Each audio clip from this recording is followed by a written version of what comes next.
अस्सलाम वालेकुम, कैसे हैं आप? मेरे हाथ में एक माल्टा है और मैं इसको इसकी टहनी से आज़ाद कर रहा हूँ। क्या हुआ?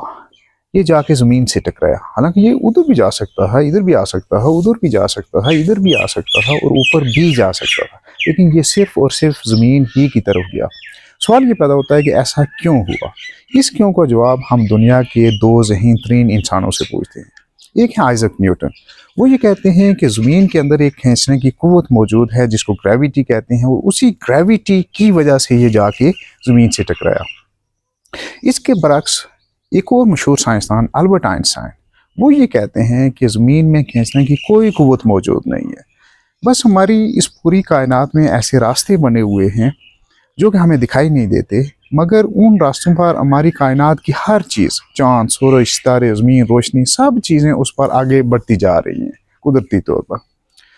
अब ज़मीन की मौजूदगी की वजह से ये रास्ते ऐसे टेढ़े हुए हुए हैं। जब मैंने इस माल्टे को यहाँ से आज़ाद किया तो उसने सिर्फ उस रास्ते को फॉलो किया और आगे बढ़ना शुरू कर दिया जिस तरह बाकी चीज़ें आगे बढ़ती हैं।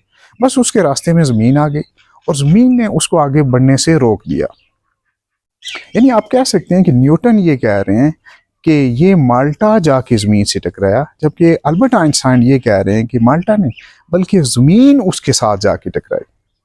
अब इन दोनों में से सही कौन है, न्यूटन या फिर अल्बर्ट आइंस्टाइन? आपकी क्या राय है? या फिर आपकी राय में कोई तीसरी वजह भी हो सकती है? जो भी आपकी राय है आप नीचे कमेंट में लिखकर बताइएगा, उसका इंतजार रहेगा।